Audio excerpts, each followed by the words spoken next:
Oamenii cumpără oameni și degeaba ai cea mai bună proprietate și știi să o explici tehnic dacă nu știi să te conectezi cu oamenii. Și întrebările conectează, asta e problema sau partea bună, nu știu cum ne uităm. Propozițiile nu conectează.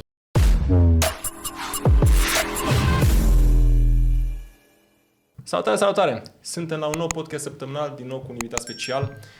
Din nou, Alex, să vă mulțumesc celor 40% dintre voi care ne urmăriți frecvent și care sunteți și abonații noștri și vă invit pe această cale și pe restul 6% să vă abonați, pentru că în felul ăsta faceți canalul mai puternic și ne dați prilejul să invităm oameni de cea mai bună factură. Cum este și Andrei Dănuță de astăzi. Bine a venit, Andrei! Salut, Daniel! Andrei este printre cei mai apreciați traineri de vânzări, public speakeri și pot spun chiar coach, sales coach, sau e o titulatură prea... Acum cu explozia asta de coaching în România, e bine să stai deoparte, că nu știe nimeni ce înseamnă concret. Eu mă autointitulez antrenor de vânzări și prezentări în public și în română sună mai fair. Da. Deci, unul dintre cei mai apreciați, cunoscuți antrenori de vânzări și public speaking din România. Și de ce l-am invitat pe Andrei? Pentru că, în primul rând, noi, The Concept, Access Finance și Heritage Properties suntem organizații de vânzări, da, înainte de toate, într-adevăr cu aplicare în zona de real estate și sunt convins că printre cei care ne urmăresc sunt oameni care și ei la rândul lor activează în zona de vânzări, deci va fi un material extrem de interesant. Da? Vom aborda diverse tehnici și strategii pe care Andrei le folosește în sales. S-a spus la cap pentru că avea inclusiv un roleplay pe care îl vom face, în care Andrei va trebui să-mi vândă. Eu fiind un investor sceptic, așa va fi extrem de funny.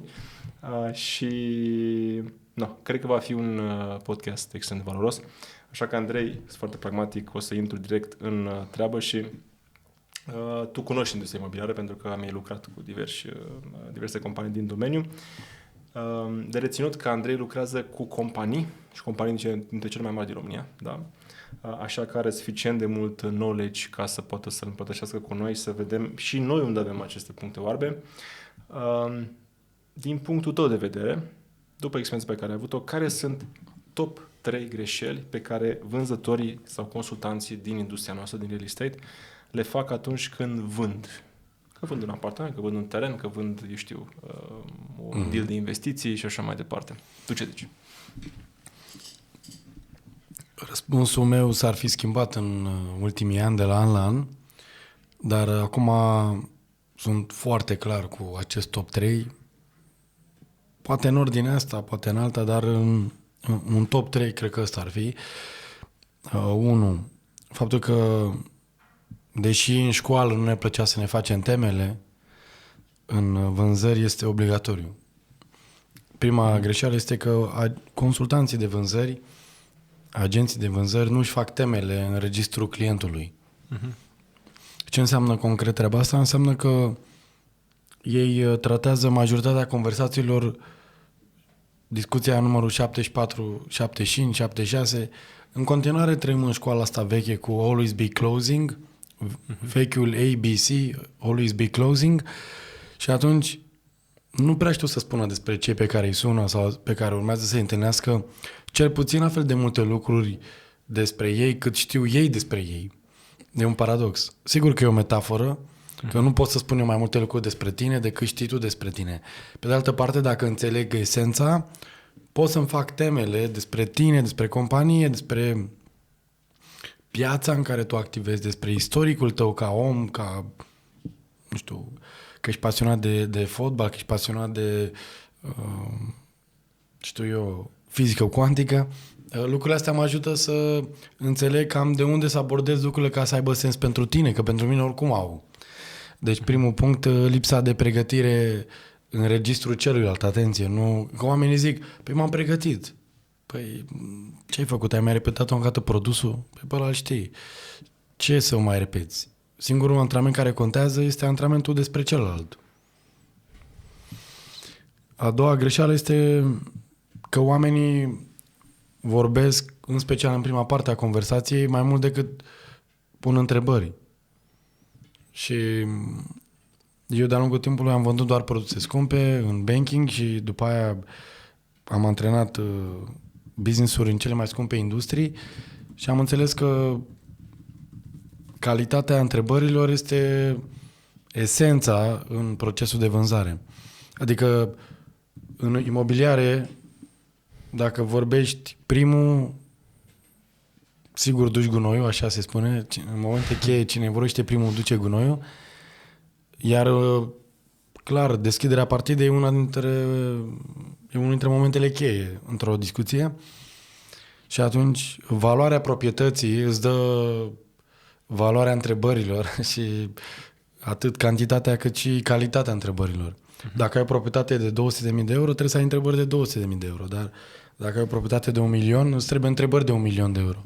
Sigur, întrebările se combină cu primul aspect, adică research-ul trebuie să fie la alt nivel când vrei să convingi un proprietar de 1 milion de euro sau un investitor să-ți bage 2 milioane de euro. Nu mai poți să vorbești ca la 100.000.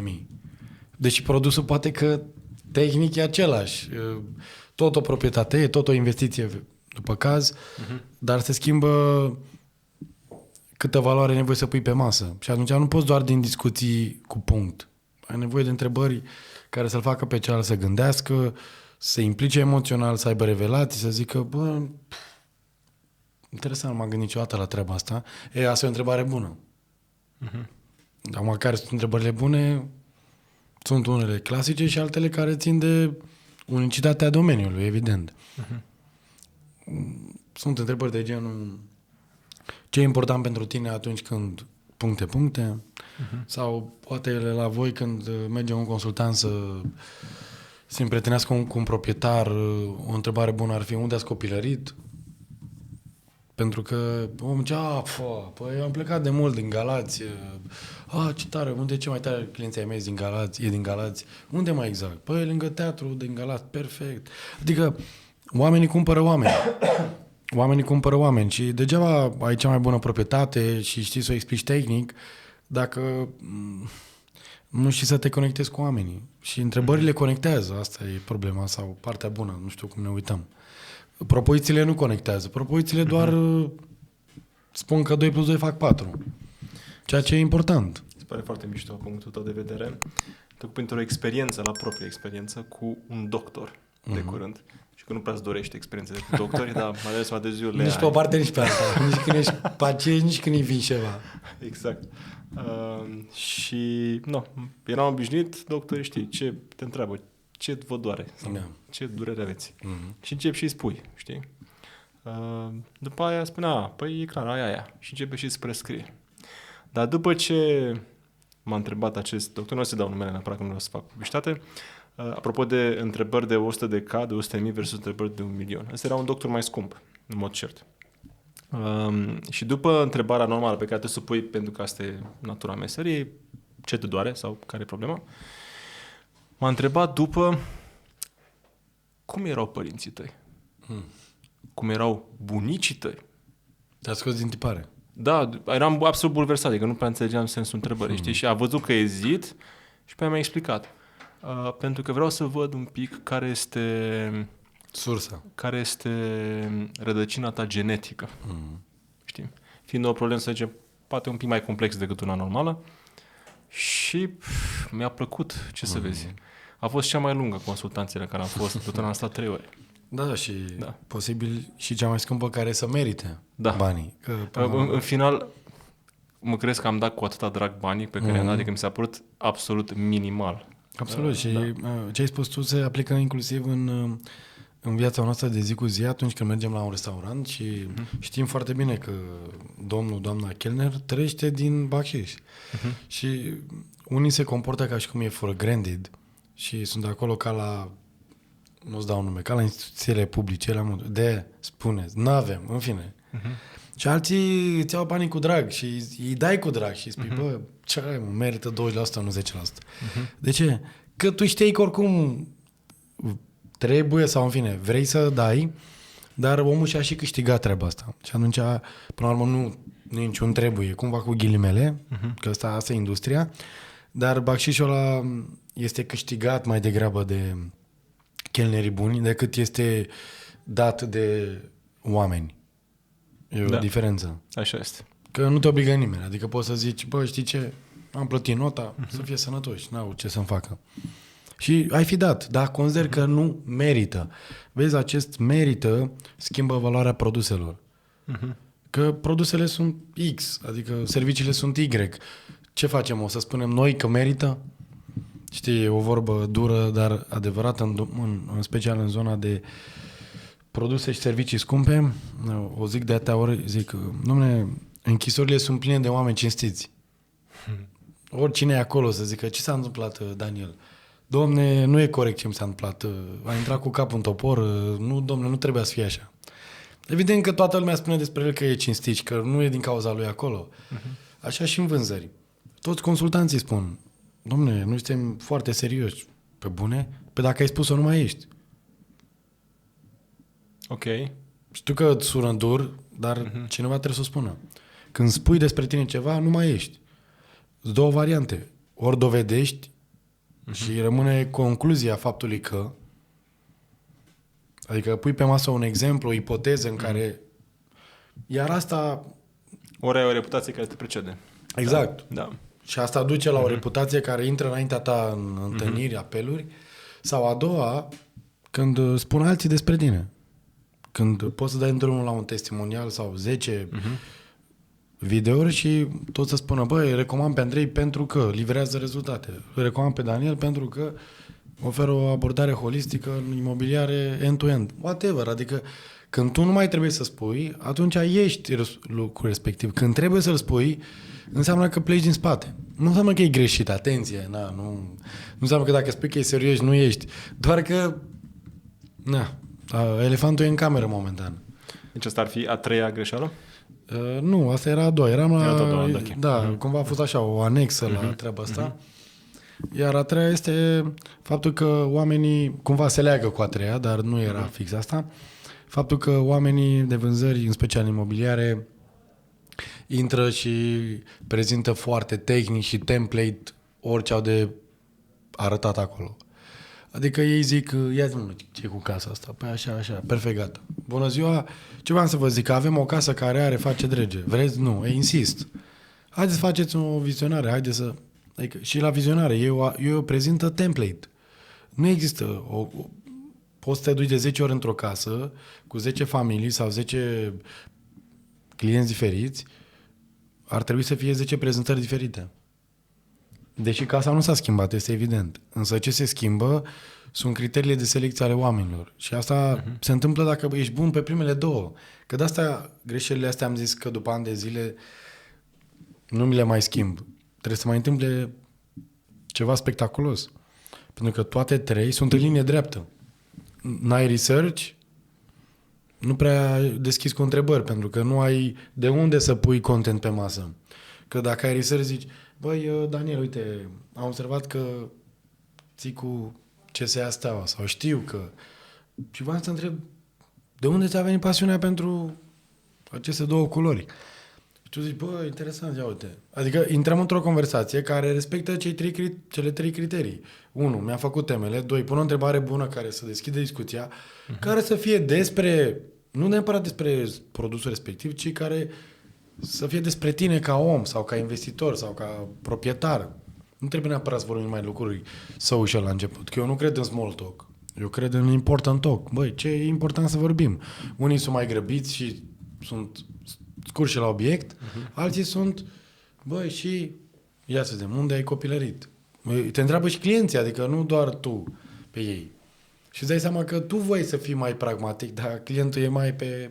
Doamne, a venit de la pește aseară super obosit și tu zici, ok, să vă zic cu casa. Deci, practic, a treia greșeală ar fi că sar prea repede la prezentare până înainte să afli criteriile, corect? Exact, da. Și atunci casa respectivă, adică care este consecința celor trei, în special a ultimei? Dar ele se leagă. Faptul că apar repede obiecții și că sigur va trebui să negociezi repede halatul cât e halatul, dincolo era mai ieftin. E un template, ăsta e un clasic în viață. Când vezi zeci de mii de discuții de vânzare, cum văd eu în antrenamente și lucrez cu top performer în toate industriile, îți dai seama că ăsta e un clasic în viață. Obiecțiile apar pentru că cele 3 lucruri sunt sub nota pe care oamenii o cer. Adică când ai o proprietate, când ai o propunere de nota 9, nu contează, să zicem, 1.000.000 de euro, toate astea 3 trebuie să fie de 1.000.000 de euro. Research, întrebări, prezentare de 1.000.000 de euro. Altfel, dacă toate ajung la 800.000 de euro, să dau un exemplu așa amuzant, eu practic acum matematică am 200.000 de euro de recuperat. Sigur că ce spun eu pare o metaforă, dar în realitate poți să arăți. Când fac jocuri de rol cu oamenii, eu le comentez după aia, ne uităm pe filmări sau pe ce s-a întâmplat și zic, ok, ce știi despre client? Păi, ce știam? Că are o casă de vânzare. Pe asta știe oricine. Ce știi mai mult decât ce știu ceilalți. Te-ai uitat pe Instagram, Facebook, pe LinkedIn, ai văzut, ai dat search pe Google, ai întrebat vecinii, ai întrebat un prieten care le știe că ți arată acum social media la cheie, Common Friends, te uiți acolo, băi, uite, mă întâlnesc cu X, am văzut că ați terminat aceeași facultate. Care ar fi 3 lucruri pe care ar fi bine să le știu despre? Oamenii spun, băi, vezi că e zgârcit. Ok, deci trebuie să am calcule. Corect. Că sunt clienți pe care îi întreb ce faceți sau salut și salutul lor este ok, cât costă? Înțelegi? Adică te arată din prima că oamenii sunt foarte pe calcule. Nu e bine, nu e rău. Problema era dacă te trezești direct acolo și nu ai, să zic eu, reflex.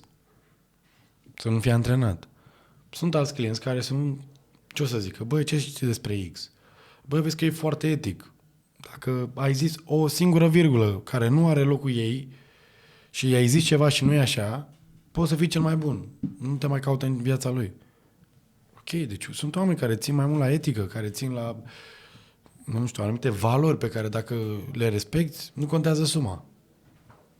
Și sunt alții care poți să le iminți oricum ar fi. Dacă le dai prețul ăla, acceptă. Dar nu e bine, nu e rău. E vorba despre în ce ligă vrea fiecare să joace și că în liga aia sunt anumite... Da, când filmăm noi, nu știu, aseară m-am uitat la Real Madrid cu City sau acum 2 seri la Barça PSG și te gândești că la nivelul ăla, când ai ajuns, nu te mai bucuri că vezi o pasă bună. Că acolo deja totul e spectacol. De asta nu găsești bilete, de-aia meciurile astea așteptate de sute de milioane de oameni. De ce? Că e alt nivel. Cam asta e... Asta, dacă facem zoom out, cam asta ar trebui să gândească un consultant imobiliar top. Să zic, bă, lumea trebuie să mă aștepte. Nu spun că mâine se întâmplă asta, dacă nu încep cu finalul ăsta în minte, nici nu pot să-l îndeplinesc. Majoritatea, adică aș pune un plus aici, dacă îmi permis, la 3 plus, bonus la toate, care e o linie directoare, cumva, e underline așa la toate. Astea 3 le rezolvi. De ce? E matematică. Ce am spus la fiecare punct. Iată și antrenament. Ce e cel mai greu să antrenezi în vânzări și nu e o greșeală, e doar o stare de fapt, este faptul că mentalitatea majorității oamenilor de vânzări, mai ales imobiliari, este foarte slabă. Și aș zice general valabil, majoritatea oamenilor de vânzări, antreprenorilor din România. Refer aici la cum se poziționează, nu?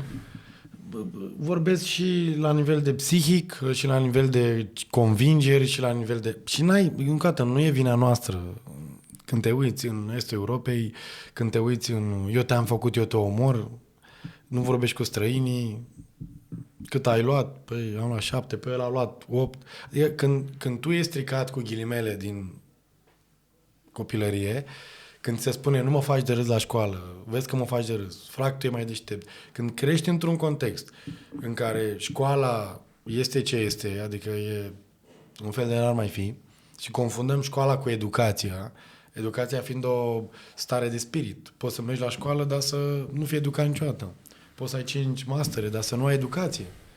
Sau din contră, poți să te oprești la liceu, dar să fii mai educat decât 80% din oameni, pentru că ai investit timpul, energia și banii tăi să înveți ce e important în viață, despre educație financiară, public speaking, vânzări, debate, psihologie, spiritualitate, neuroștiință, inteligență emoțională. Dacă înveți din lucrurile astea, sigur ești un om educat și poți să ai doar o facultate. Și trecându-mă la mindset, practic tu te referi că nu sunt suficient de rezilient sau nu sunt pregătit să facă față unor provocări și lasă prea repede, nu fac și ce ai zis tu, și te referi. Și ce ai zis tu, plus faptul că nu suntem crescuți pentru a face performanță. Adică, sigur că Hagi mai are el comunicările lui interesante și amuzante, dar e genul de campion pe care multe domenii nu-l au. Adică să te antrenezi să fii cel mai bun. Eu n-am spus să fii cel mai bun. Am zis să te antrenezi să fii cel mai bun. Cum ar zice Hagi așa într-o esență, cine muncește, lumea te vede. Dar trecând peste amuzamentul expresiei, să tragi la primul loc. O să reușești? Probabil că nu statistic, dar cine devii în procesul ăsta... Lumea te vede. Da. Pentru că asta este, să vezi un campion în vânzări e foarte rar. E Barça Real sau Barça PSG în sferturi, în Champions League. Adică când știi că te sună ăla, zici, bă, nu prea îmi place, dar omul își merită banii.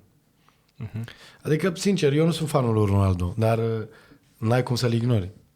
Omul este un campion în tot și în toate.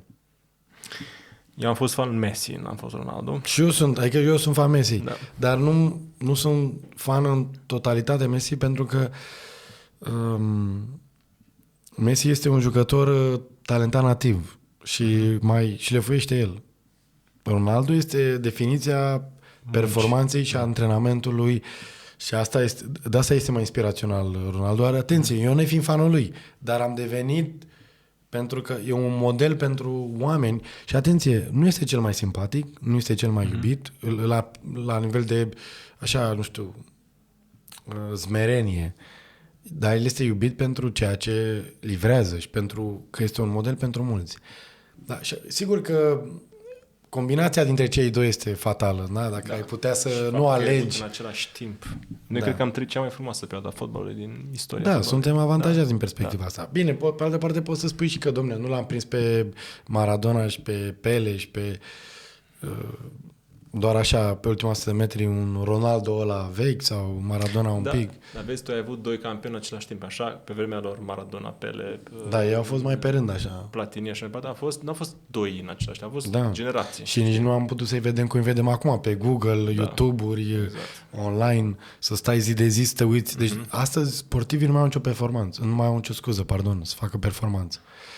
Iei YouTube-urile, te duci într-un teren, în spatele blocului și te uiți de 1000 de ori cum bate Ronaldo o lovitură liberă sau cum Juninho era best of the best și stai și te uiți cu... Acum, sigur, vorbim despre AI, inteligența artificială, poți să înveți acum orice la virgulă pe gratis, dacă știi să dai prompturi bune și ca și în vânzări. Nu? Apropo de mindset, am avut norocul ceresc absolut să fiu la Barcelona în momentul meciului Barça-PSG de acum 6 ani. Remontada. Remontat după 4-0 la Paris pentru PSG și în mod normal poate o echipă din zona Balcanilor ar fi zis, bă, mergem și noi pe teren. Și apropo de mindset, cei din echipa Barcelona au intrat cu gândul clar că ei remontează rezultatul. Da. A S-a fost văzut și s-a absolut simțit. incredibil. Eu am văzut meciul din stadion cu 100.000 de oameni. A fost cel mai frumos meci pe care am văzut în istorie. Și ca s-a terminat 6-1, deci cu calificarea Barçei în final, în condițiile în care cu 10 minute de final era doar 3-1 și mai trebuiau 3 goluri. Deci până în ultimul moment ei au crezut în povestea asta. Nu se poate dacă nu crezi. Absolut. Cred că asta înseamnă să fii performant. Trebuie să crezi din primul minut până în minutul 97. Da. Nu doar să crezi din minutul 80 că aibă că se poate. Da. Sometimes it's a bit too late. Doar că acum n-a fost. Fac așa un scurt recap de cele 3 greșeli pe care poate inclusiv colegii mei din The Concept le facem. Ar fi așa, research, fă să te pe client înainte de întâlnire. Cu cât e mai greu clientul, cu atât mai bine să facem un research. Pune întrebări de calitate, asta e o chestie pe care noi o facem des în training-urile noastre săptămânale. Și zona de prezentare, să nu sar prea repede la ea și când sar nu intra în tehnic, ci intră mai degrabă într-o prezentare tailor-made, customizată pe criteriile clienților. Prin criterii înțelegând de fapt ce valorizează el în fapt. Da, și aici discrimul este că da, unii sunt foarte tehnici și atunci da. Atunci da, mergi pe tehnic. Doar că nu sunt mulți tehnici, în general, dar dacă omul e tehnic acolo, trebuie să joci partida respectivă. De cel mai multe ori oamenii vor să vadă că merită din unghiul în care ei se uită. Și acel se uită nu prea e template. E spre custom made. Sigur, nu vorbim acum despre când vinzi un produs de 100 de lei, nu pui 2 întrebări de 100 de lei și te pui la o prezentare template de pahar, că are 3-4 chestii mari toate. Dacă vorbim despre subiecte de sute de mii, milioane, aici îți trebuie, nu mai merge cu lăutărie. Lăutăria fiind să cânți după ureche, ca să înțelegem. Hai să facem un exercițiu, să spunem că avem o vânzare de 100.000 și apoi o vânzare de 1.000.000. Care ar fi niște întrebări valoroase de 100.000 și care ar fi întrebări valoroase de 1.000.000, în opinia ta? În primul rând, aș vrea să spun că în diferența asta intervine, în primul rând, numărul întrebărilor. Pentru că structura de început e aceeași și pentru 100.000 și pentru 1.000.000. Diferența este că la 1.000.000 trebuie să explorezi mai mult. La 1.000.000 trebuie să știu mai multe despre omul ăla, despre industria, despre ce valoare pun pe masă. Deci asta e un disclaimer. Dar, de exemplu, întrebările de explorare care încep să pună rapid 10.000 de euro pe masă sunt: domnul Popescu, ce e important pentru noastră ca investitor sau în partea aia, ca proprietar atunci când băgați banii sau când vindeți o proprietate? Pentru că răspunsul care urmează nu e știut de nimeni. Și dacă zice, băi, seriozitatea partenerului, eu nu știu nimic momentan. Seriozitatea este un clișeu. Și atunci trebuie să explorez mai bine, să zic, ok, sunt de acord, vorbim despre 500.000 de euro, ce înseamnă seriozitate din punctul dumneavoastră de vedere? Și poate că zice seriozitatea egală acum, așa cum urmează o notă pe care eu nu puteam să o văd. De genul, păi să aibă, nu știu, măcar 10 ani în domeniul ăsta. Sau poate să zică să fi vândut cel puțin o dată ce am eu aici. Adică experiență în domeniu, de fapt, voia să zic. Pe nișa aia. Păi dacă suntem foarte buni în general și acum ne dați o șansă aici, bă, nu mă joc cu banii mei. Nu negociez prețul, dar vreau să-mi arătați că ați mai făcut treaba asta.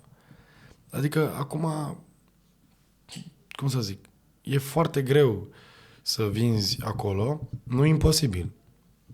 Din punctul meu de vedere,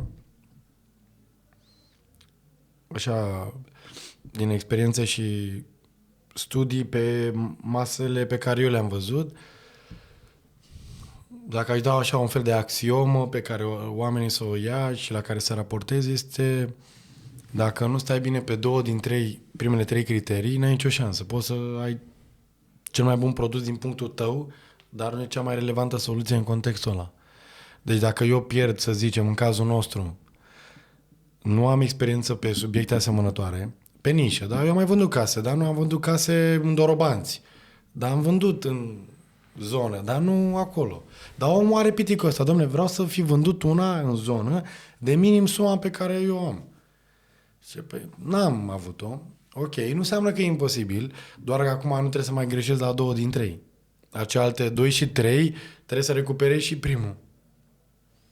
Interesant. Deci uneori trebuie să ai cumva maturitatea ca profesionist în vânzări, să spui că nu sunt potrivit pentru tine. Sau produsul meu nu e potrivit pentru tine. Sau cel puțin în momentul ăsta. În momentul ăsta. Cu datele pe care le avem, îmi dau seama că v-aș câștiga timp, energie și dumneavoastră și mie și aș fi fair play dacă v-a zice că nu cred că vă pot ajuta acum așa cum meritați. Sau eu nu mă ridic la nivelul discuțiilor și mi se pare mai fair play, pentru că mâine o să aveți o casă în zona cealaltă sau o să aveți o sumă suplimentară ca investitor și aș vrea să rămâneți cu ideea că puteți să aveți încredere că data viitoare când vă zic: ei, domnul Tănase, acum e timpul, acum spuneți: bă, te cred acum, de ce? Ești fair play mereu. Și acum se aplică principiul pierd o vânzare dacă câștig un client. E un paradox. Că factual am pierdut vânzarea, dar am câștigat un client. Un client în sensul în care el fie mă recomandă, fie el va fi clientul meu peste o perioadă când se schimbă contextul. Și bineînțeles că acum ține și de follow-up-ul meu să rămân în give value și after discussion. Că mulți aici, n-am mai pus în top 3 acolo, dar știi și tu, când ieșim din top 3 intervine greșeala că nu știu să facă follow-up oamenii sau renunță prea ușor. Astea sunt destul de clasice, adică dacă eu acum am fost doar pe Always Be Closing și am zis ok, s-a închis aici, la revedere, nici măcar nu lasă loc de bună ziua, că de obicei zic, păi cum, ce contează că nu avem experiență? Am vândut altceva de mai mulți bani. Eu acum, de fapt, îți spun, criteriile tale nu sunt bune. Și la final, hai să stai și o factură. Păi, ăsta e un om de vânzări lăutar, care nu, pur și simplu nu înțelege că notele astea pe care el le ia sunt false. Pentru că eu trebuie să fiu fair play. Dacă omul mi-a spus primul criteriu, experiență în domeniu, criteriul 2, că tu îl întrebi, ok, și pe lângă asta, care ar fi alt aspect important? Și omul zice, să aveți un brand serios. Ce înseamnă asta? Păi o echipă în spate, cu domeniul, ok, tu scorezi aici și zici, ok. Bun, și în afară de asta și asta, ce ar mai fi? Păi timpul de execuție, că dacă într-o lună nu mă ajuți, degeaba mă mai ajuți. Ok. Și domnule, stăm bine și pe asta, adică tocmai că avem echipă puternică, ok, o să fac un comando de 15 colegi, tocmai ca să ne diferențiem, că o să putem să vă oferim soluția asta integrat, care poate în 2 luni ar fi fost normal în ecuația asta, dar ne dorim mult colaborarea și o să mai aducem 2 colegi care stea zi lumină să facă X task, să zicem, care câștigă timp. Da, și acum pot să îmi dau seama că aș putea ori să recuperez cu ultimele 2 primul și discutăm fair play și arăt un N-1 studiu de caz. Ok, n-am fost în Dorobanți, să zicem, dar am vândut, să zicem, în primăverii. N-am vândut în Dorobanți, dar am vândut pe Floreasca.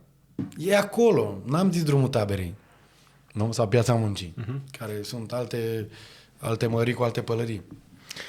Sau mă ridic de la masă, fair play, și pe domnul Popescu, îmi dau seama că, știți, eu aș putea să insist acum și să vă enervez, după aia să strig relația și după aia să fiu ciocănitoare Audi, să vă țin în...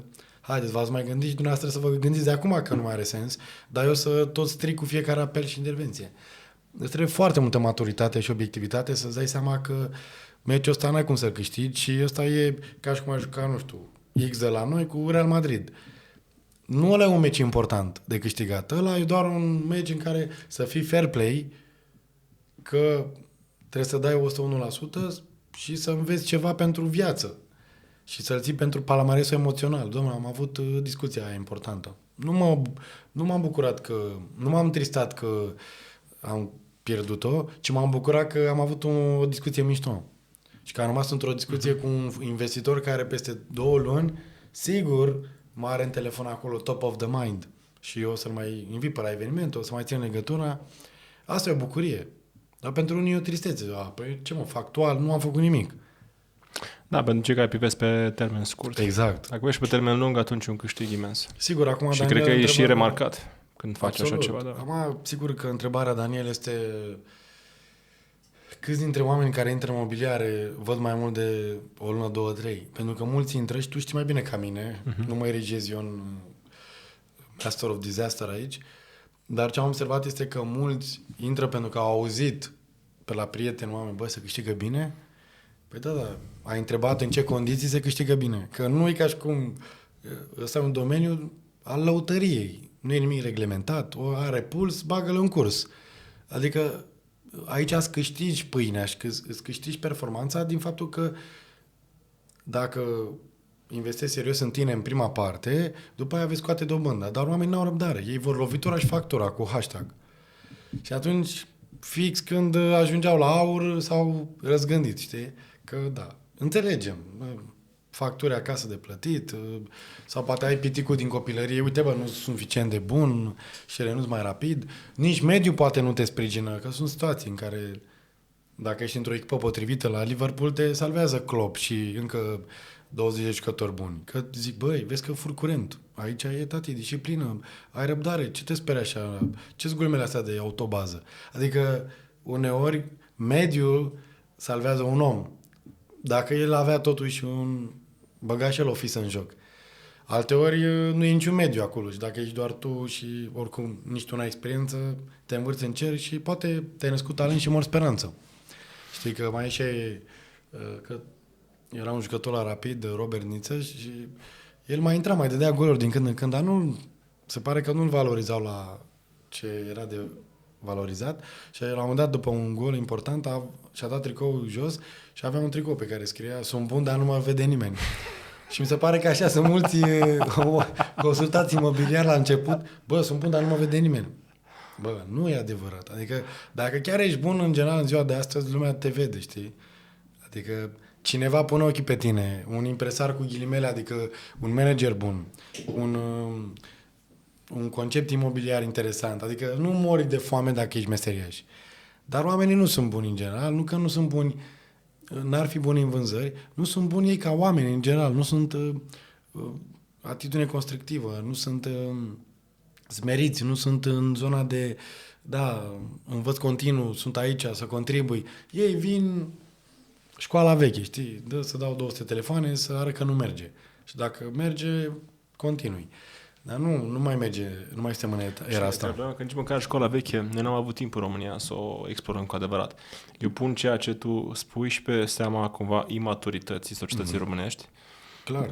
Noi n-am avut timp să construim profesioniști în vânzări. Da, și nici modele bune. Da, și nici modele bune. Și pe deasupra mai vine și AI-ul, că ai spus despre el, care o să mai taie din piață. Estimarea mea este că zona de vânzări va rămâne eminamente una de direct sales sofisticat. Da, super custom, custom în zona de consultanță. Probabil spre zona de consultanță și probabil bazat pe expertiză pură. Da? Adică AI-ul poate nu acum, că să mai duce niște ani până să fie cu adevărat mainstream, va ajunge să aducă atât de aproape produsul sau serviciul de client încât să nu mai fie nevoie de un seller între.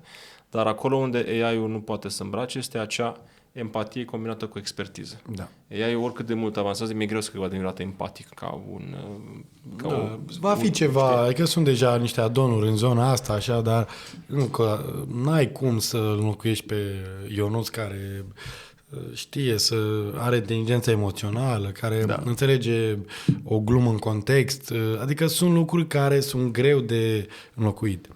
Eu am trăit o chestie genul ăsta, m-au sunat, cum mă sună frecvent, diversi oameni care investesc în zona de tech și zic că vin ca să disrupă piața imobiliară. Știi? Eu deja când aud treaba asta că vor să disrupă piața imobiliară, mă aștept că sunt niște oameni care habar n-au cu real estate-ul și care vin și spun gata, noi schimbăm din temelii piața și încep și să-ți îndrugă că pun machine learning, că pun AI, că pun nu știu ce noi tehnologii și că în final nu o să mai vrea clientul să mai lucreze cu un broker sau cu un consultant pentru că îi va fi mai ușor să cumpere o proprietate de 5 milioane de euro de pe net sau de pe o aplicație de nu știu unde.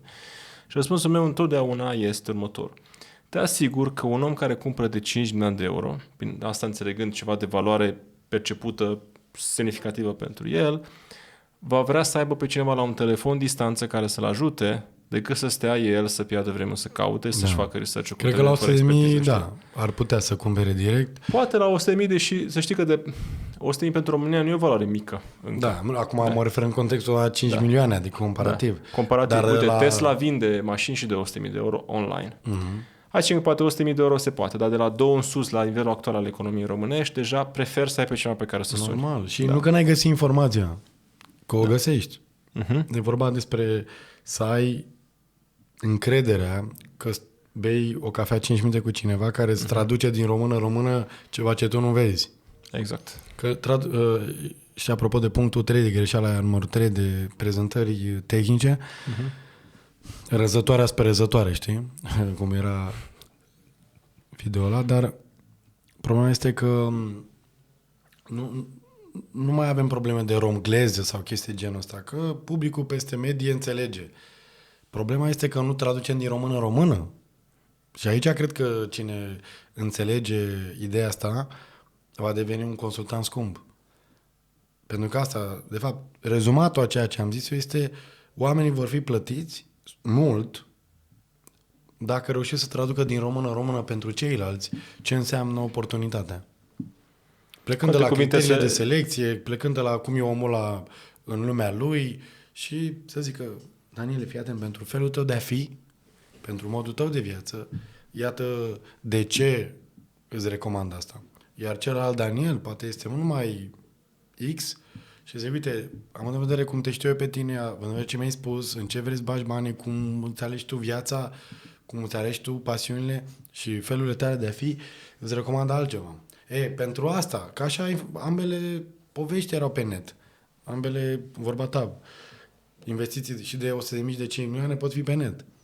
Cu toate AI-urile optimizate, dar un om la 5 milioane zice, băi, eu vreau să vorbesc cu unul, să-mi spună mie, să mă uit în ochii lui, să spui, bă, tu mă cunoști, ce-mi recomanzi, mă? Da, dispus să plătesc pentru asta, nu am o problemă. Că dau din profit. Ok, în avans, dar dau din profit. Asta, până la urmă, care este cel mai greu lucru de câștigat și care e cel mai scump lucru în vânzări? Încrederea. Asta nu poți să o cumperi, nu poți să o ceri, nu poți să o impui, nu poți să spui, domnul, povesc că vă invit să aveți încredere în mine. Marș, mă, că nu poți să-mi spui asta. Ți-o câștigi și de asta timpul este o variabilă în încredere. N-are cum un consultant în primele 3 luni să aibă aceeași încredere pe care o are unul de 3 ani de zile. Deși pariul meu este că în ziua de astăzi, în 3 luni, poți fi mai bun decât altul în 3 ani. La nivel de abilități, de cum pui problema. Dar sigur că 3 luni rămân 3 luni într-un final. Am avut un episod ieri. Am fost la un foarte bun profesionist în zona de haine. Da. Nu știu cum se numesc genul ăsta de profesioniști. Mă rog, oameni care te ajută să te îmbraci bine. Da. Și ajung acasă și mă întreabă soția. Și ce ai făcut? Păi uite, mi-am vorbit să-mi iau 3 sacouri. Știi? Și cum ți le faci? No. Ce culoare, mă rog. Da. Păi, uite, le fabrică la fabrica din Ruse, Bulgaria, în care știi că mi-am mai cumpărat eu acum câțiva ani niște sacouri direct de la ei. Însemnând că m-am dus până la ei, mi-au luat măsurătorile și am ales materiale și pe m-am întors după un timp să le și ridic. Deci 2 zile semi, să zicem, jumate pierdut. Și pe mă întreabă soția, care, mă rog, știe până la anumite momente să puncteze și zona financiară foarte bine, și cât te costă. Păi uite, cam de vreo 3 ori mai mult decât dacă m-aș fi dus direct acolo. Păi și nu era mai bine să duci direct acolo? Întrebarea e direct. Și atunci am răspuns direct, bă, atât de bine m-am simțit la prima experiență cum asta, că asta era deja a doua, deci mă convinsese deja de la prima. Era un expert desăvârșit și genul de artist care știe, bă, că e mai bun decât tine. Adică n-ai cum să-l bați. Știa la detaliu. Nu trebuie să combini sacoul negru cu cămașă fără ceva la gât. Pentru că dacă pui cămașa albă cu sacou negru, o să par neterminat. Zic, păi, ești bun, dar de ce? Nu te-ai gândit niciodată. M-am gândit niciodată. Și mi-arată poză după aia. Uite aici un bărbat îmbrăcat cu sacou negru și cămașa albă descheiată. Da. Ce părere ai? Bă, da, pare neterminat. Și pusese în comparație cu unul care avea ceva la gât, știi? După aia pune același sacou negru, dar cu o cămașă neagră. Acum cum arată? Acum arată bine. Păi vezi, în România nu se știe lucrul ăsta. Sau cu sacou cum îl porți, sau dacă în România se vorbește că trebuie să ții sacoul deschiat. Bai de eu l-am ținut deschiat. Dar de ce se ține deschiat? Pentru că cei mai mulți își cumpără sacouri din comerț care nu sunt tailor-made, știi? Pe tine. Și eu am rămas, că asta e limbajul popular, trebuie să stai cu sacoul deschiat, că stai jos. Dar de fapt nu. Dacă ai sacoul tailor, cum e asta, de exemplu, să-l ții încheiat. Și am zis, bă, dar cum? Că eu am învățat altfel acum nu știu câți ani. Păi da, pentru că era în mindset-ul că se cumpărau la vremea respectivă. E costumul ăla de la banchetă. Da. Și eu mi-l făcusem tot pe comandă, dar habar n-am avut treaba asta, știi? Și după mai multe episoade de genul ăsta, am zis, ok, vreau să lucrez cu omul ăsta. Și sunt dispus să plătesc prețul pentru simpla experiență a interacțiunii cu el. Plătesc probabil, hai să nu spunem 3X, că cu siguranță mai era și logistica de a mă duce până acolo, timpul pierdut, nu știu ce. Dar 2X aș plăti, pentru că mă face să mă simt bine, simpla experiență că vorbesc cu un profesionist și mă îmbrac cu un profesionist. Sunt de acord cu asta și aș mai pune aici o notă de subsol. Într-un mod emoțional, o rațional, ai calculat și costul de oportunitate. Și anume faptul că, băi, având relația cu omul ăsta și câștigând timpul și energia de până acolo, eu mă duc și produc în orele astea mai mulți bani decât recuperam o diferență care era de, într-un final, sute, 1000-2000 de euro. A contat foarte mult. Da, e că liniștea ta mentală, că ești aici la treabă unde știi că 2 ore produci niște bani, într-un fel, chiar dacă poate n-ai calculat așa cum îmi spun eu acum, dar în sinea ta te simți liniștit. Că starea aia de împăcare cu, bă, îi dau cu drag, în spatele ei există un algoritm de genul ăsta, în care tu ai zis, bă, omul este atât de profi, încât diferența aia eu nu pot să o recuperez atât de ușor în infrastructura totală, ci doar în matematica mea. Dar după aia spui timpul până acolo, să stai, să treci vama, să te întorci, să fii obosit, pierzi o zi de la muncă. Cât te costă? De fapt, o întrebare, cât te-ar costa o zi să lipsești din business-ul tău? Îți spun eu, mai mult decât diferența aia. Absolut, total. Știi? Da. Și ce am făcut eu acum cu tine este ce ar fi nevoie să facă un anumit consultant care încă nu te-a convins, dacă nu contează la custom made, putea să fie la laptopuri, să schimbi designul biroului, să pui abonament de flori la recepție. Orice serviciu începe să aibă obiecții în momentul în care valoarea pe care ți-o cere cineva nu este egală cu valoarea pe care tu o percepi. Iar delta asta, adică diferența asta, avem două variante. Ori o justifică și începe matematica demonstrației, ori, sau, trebuie să scadă prețul. Aici este cea mare capcană. Noi la The Concept vindem servicii de vânzări. Și că sună ciudat, dar chiar asta vindem. Vindem servicii de vânzări. Da, pentru un client nișat. Adică pentru un client nișat, da. Proper. Pentru dezvoltatori imobiliari. Ei sunt clienții noștri, da? Și noi lor le vindem servicii de vânzări. Care, de fapt, e ceva mai complex de atât. Înseamnă echipă dedicată, înseamnă management, înseamnă procese, proceduri, marketing, sistemele din spate, raport, tot. E un sistem complex. E practic un sistem business to business, da? Un întreg departament comercial. Dar tehnic, dacă e să scurtez povestea, noi asta vindem, servicii de vânzări. Și cea mare capcană este atunci când intri în capcana de preț. Da, dar uite că ălalt mi-e mai ieftin. Știi? Adică devii marfă, devii commodity. Știi? Și atunci singurul lucru dacă rămâi în commodity este să te bați în preț. Că cam asta, nu. Și mici diferențe de genul doar că te plac pe tine, lasă un pic în plus. Dar dacă e să o privești business-wise, dacă ești commodity, va câștiga ăla care e cel mai ieftin. Da? Și atunci tu trebuie să ieși din commodity. Cum ai și băiatul ăsta care m-a îmbrăcat. La fel și în cazul nostru e aceeași situație. Noi mergem către dezvoltatori și le spunem cu noi o să câștigi mai mulți bani. O să te costă mai mult, cu siguranță. Te costă mai mult decât mai toate companiile din domeniu. Dar câștigi mai mulți bani pentru că noi suntem atât de abili încât putem să venim să-ți spunem la un moment dat, uite, ar fi oportun, pentru că vedem din conversie și din răspunsul pieței, să ridicăm prețul la momentul X cu X%. Numai din asta ți-ai câștigat toți bani. Asta este un lucru. Și sunt multe altele care vin, nu vreau să dau acum secretele noastre pe sticlă neapărat, dar în momentul în care clientul începe să vadă valoarea și apoi strategia pe care o abordezi sau valoarea strategică a faptului că te are lângă tine, știi? Apoi oportunitățile pe care le câștigând timpul, că nu mai trebuie să mai stea stresat uitându-se la ce se întâmplă ca procese de vânzare în spate, ci având liniște dacă există o întreagă echipă și sistem care funcționează, este exact cum spui tu, acel câștig de plătesc niște X bani, contează cât, dar câștig X ori nu știu cât pentru că am timp să mă gândesc la altceva, care este mult mai valoros pentru mine și este și mult mai potrivit cu competențele mele. Că așa să crezi că le faci pe toate, poate că la început, când ești un startup, când e o companie mai mică, poate poți. Dar la un moment dat trebuie să te sofistichezi, cred că ăsta e cuvântul, da? Sigur. Corect. Acum, când vorbim despre servicii și produse peste medie, una dintre cele mai mari greșeli este că, din păcate, oamenii de vânzări nu profilează corect.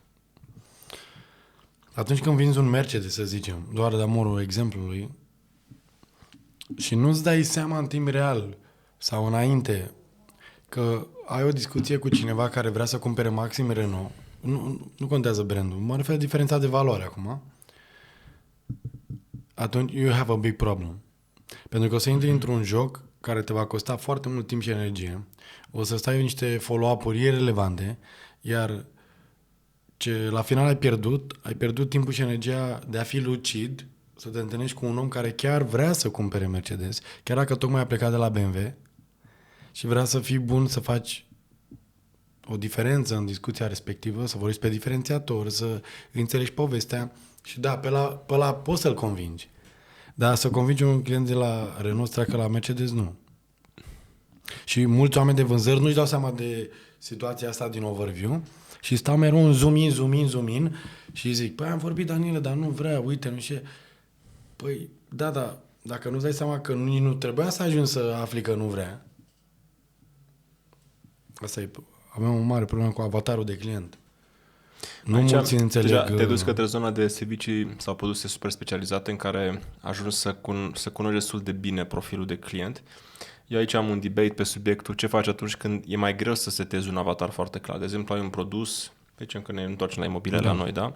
Ai un preț mediu în București de 120.000 de euro pe apartament, dau un exemplu, știi? La 120.000 de euro nu ești nici commodity, dar nu ești niciun specialized Luxury. product, luxury product, whatever, știi? Ești cumva într-un soi de dead zone.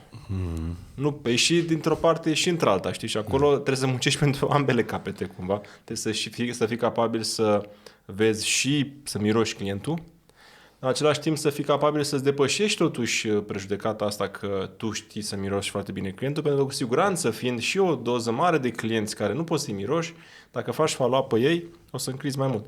Și aici e cumva cea mai mare piață de concept, compania pe care o conduc. Și eu trebuie să joc tot timpul la ambele capete și să pot să pun pe masă către colegii noștri, care sunt, 50 și plus la număr acum, capacitatea să vadă clientul, să simtă, în același timp să poată să meargă să facă follow-up, chiar dacă uneori șansele să se închide imediat nu sunt așa de mari. Da. Știi? Acum e o zonă de gri pe care aici de fapt se crește rata de conversie. Și acolo poți face istorie. Imaginează-ți că ai alb în capăt, unde alb sunt clienții ăia top, nu știu, 10% care zic da by default, care sunt pregătiți să cumpere și doar așteptau un semn într-un fel sau altul. În antiteză există negru, sunt cei mai mulți, oameni pe care îi abordăm din prima și sunt de Renault, de Volkswagen, de pe acolo, unde e foarte greu și e normal să numesc non-clienți. Și ideea e că dacă nu te prinzi, petreci mult timp și energie, cum vorbeam. Și ai putea să te oprești aici, să zici că ai 10 cu 90, 20 cu 80, nu contează, depinde de piață. Miza, de fapt, este să-ți dai seama că undeva între 30, 40, 50% sunt clienți de gri, care, by default, ajung în negru. Sunt clienți pentru care merită să te antrenezi, să studiezi, să înveți, dincolo de lăutăria asta de a face doar un proces corect, ci de a avea și tehnicalități la nivel de superchirurgie, să-ți dai seama că obiecția e scump, se rezolvă doar în anumite moduri așa. Iar ăștia sunt de mijloc, sunt cu mă mai gândesc, lucrez cu altcineva, trebuie să mă consult cu investitorul, cu partenerul,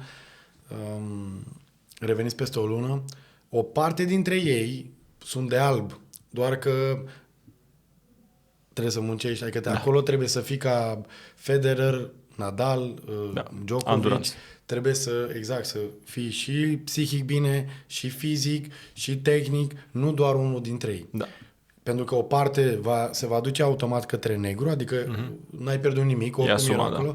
Miza este că vei scoate câțiva din gri în alb, iar la nivel de an înseamnă 10, iar la orice ticket size de 120.000 înseamnă că, cum zicem noi în domeniu, erau bani pe masă. Doar că cineva nu i-a ridicat pentru că până după un punct nu mai știe să joace partidele. Da. Și pur și simplu îi trimite pe toți la negru și zice, bă, Daniele, nu voia. Păi cum? Mi-a mult că ai zis de Federer. Mi se pare că munca de sales sau de profesionist în vânzări în zona asta de nici commodity, dar nici luxury product, este muncă de Federer. De ce? Asta este muncă de Pavel Nedved. Mai țin Pavel Nedved? Da, arată terenul. De care arată terenul. Bă, și fiecare meci era mijlocaș stânga ceh și juca la Inter sau la Juventus? La Juventus. Păi arată terenul, fiecare meci era piticul care alerga, știi? Cum era noi, Dorinel Munteanu, să zicem. Ceva de genul, știi? Dar la o altă scară. Da. Și în vânzări în zona asta, cred că asta e cea mare lecție pentru vânzători profesioniști, să înțeleagă că ei nu sunt Messi, da? Nu doar miros și nu alerg jumătate de meci, mai multe jumătate. Nu alerg de roc 80 Stau la pomană, cum se zicea. Și că Messi îți lasă uneori impresia că nu face nimica. Și pe aia dintr-o dată, are o sclipire și câștigă meciul, știi? Da. Nu poți să stai așa. În zona asta nu poți să stai așa, pentru că pe termen mediu și lung te bate Pavel Nedved. Da, exact. Da? Care vine, știe portativul, studia conservatorul și nu mai e lăutar. Da. Și din muncă cinstită, da, și cu un ritm susținut, Ai văzut pe Federer, acum o să-mi iau mult hate, sunt mulți care nu-l plăceau neapărat pe Federer. Bă, dar te bătea. Cu mâna aia lui micuță, știi? Da. Bine, dar el e ceas elvețian. Ce să deci efectiv el mergea înainte. Bă, eu știu că trebuie să persist aici, în povestea asta. Unul câștiga niște meciuri de absolut incredibil cum ne întorcea, doar pentru că avea acest mindset, bă, sunt aici pentru jocul lung, the long game, și reușea să întoarcă și a revenit în care de atâtea ori și a avut de tamen carieră. Probabil dintre cel mai bun tenismen din istorie a fost. Nu știu dacă e cel mai bun, dar nici nu pot să contest, asta e foarte subiectiv. Da, gândește-te că sunt mulți tenismeni, sunt mulți oameni de vânzări de imobiliare care sunt în combinația asta, adică ar fi bine să-și aleagă un fel de a fi și de a face din Federer, Nadal, Djokovic. Zice, bă, cu cine te identifici mai mult? Că, Djokovic are, poate că e un sportiv complet, adică, în primul rând, are un mental puternic, fiind un sârb care a investit în zona asta, are echipă întreagă de terapeuți, coach în zona de NLP, a devenit un imperiu mental ce are el acolo, dar are și foarte bun tehnic, deci e un sportiv complet, care s-a construit în timp, asta e faza pentru orice constant imobiliare, cuvântul, sau în fine, expresia, chestie în timp, s-a construit în timp. În primul s-a construit, adică e un proces, nu e un moment, sunt bun sau nu, ci mă construiesc în timp. Federer pare așa imaculat, pare genul ăla care s-a născut cu racheta totuși, chiar dacă muncește. Da. Pare când te uiți la el că e ușor tenisul și te inspiră, dar nu e așa, că nu e ușor. Și Nadal pare genul care muncește, de asta are și mâna stângă mai mare decât mâna dreaptă, că chiar practică multe chestii și la sală și peste tot. Și e cunoscut asta. Știi că e debate-ul ăsta, joburile non-sales, care se plâng că joburile sales câștigă prea mult, știi? Realitatea este că, într-adevăr, în vânzări câștigă bine, da? Bine, unii care, nu toți. Cei care performează, da. Cei care performează. Și întrebarea unui inginer care nu e sales este, de ce câștigă ăsta care face vânzări, care merge doar la masă cu clienți toată ziua și se și laudă că e obosit și că a muncit prea mult, când eu am făcut nu știu câte facultăți, uite, stau aici cu cifre, cu planul, cu nu știu ce, și nu e corect. Și răspunsul meu este mereu că îți trebuie extrem de multă experiență ca să faci o vânzare să pară ușoară.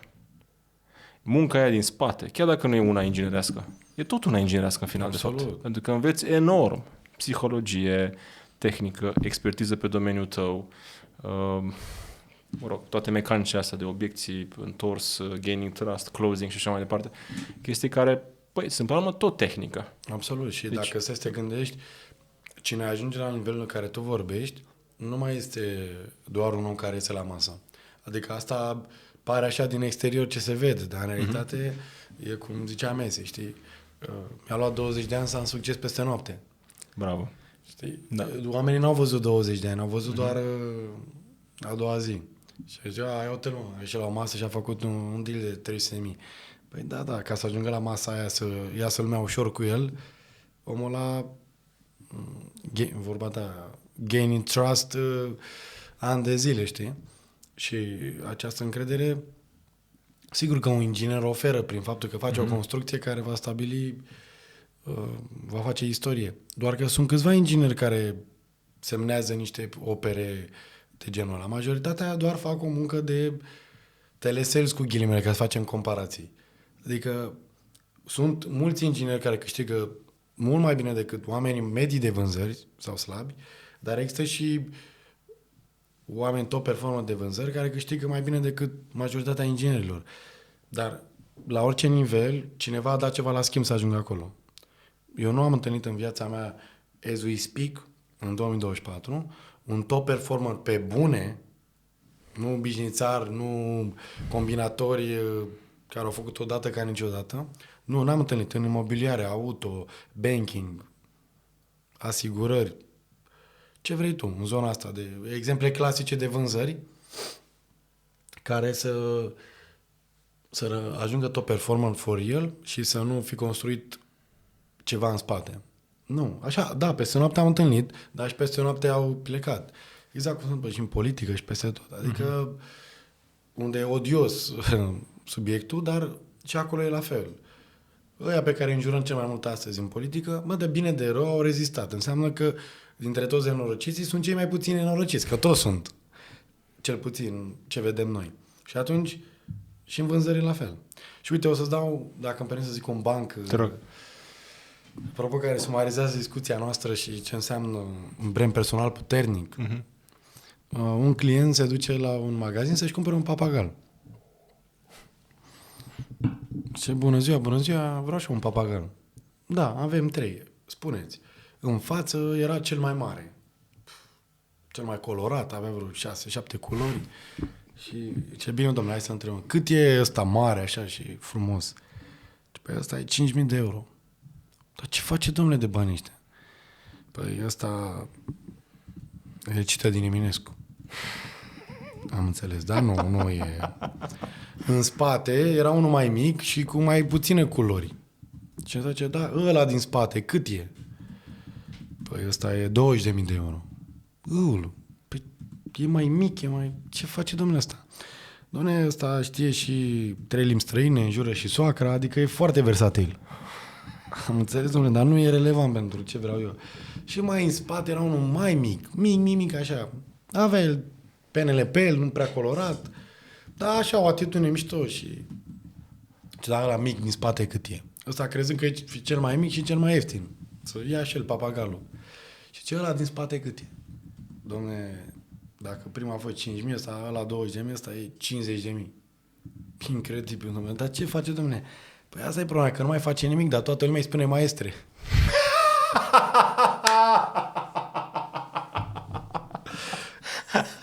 Cam așa e și cu oamenii de vânzări. Trebuie să ajungi să spună lumea maestre.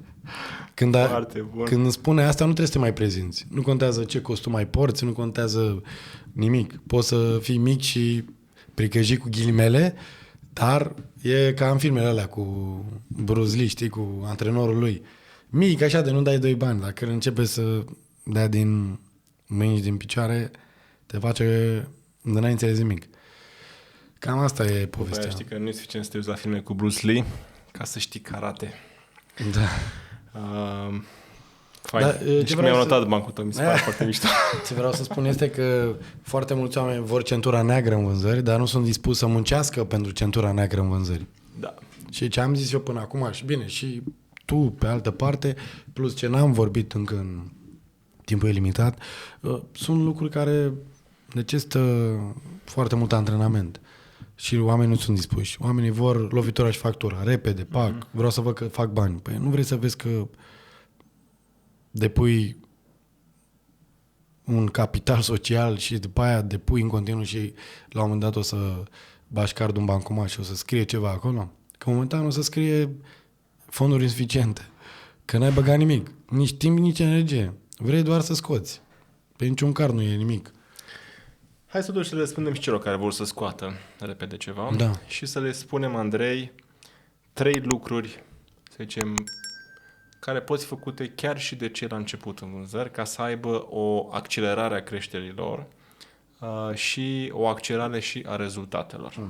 Păi, nu era scrisă pe lista noastră de întrebări, a venit pur și simplu, mi se pare faină și pentru cei care poate sunt la început și se gândesc, mamă, dar oamenii ăștia, cum o să ajung eu atât să vând ca Andrei? Ideea este că...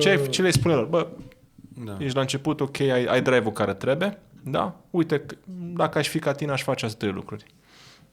În primul rând, aș spune ce am spus la început cu greșelile alea și cu bunele practici, dar aș adăuga să-ți construiești rapid un brand personal puternic în online. Online a schimbat felul în care se întâmplă vânzările, că ne place sau nu. Cum AI o să schimbe felul în care se întâmplă vânzările, că ne place sau nu. Și atunci ce înseamnă un brand personal puternic în online? Să împrumutăm mindset-ul, ești creator de conținut pentru business-ul tău. Adică nu trebuie să fii influencer pentru alții, trebuie să fii influencer pentru business-ul tău. Știi că în educație financiară este un principiu, plătește-te pe tine primul. Eu aș începe cu asta. Plătește-te pe tine primul să faci conținut relevant în social media.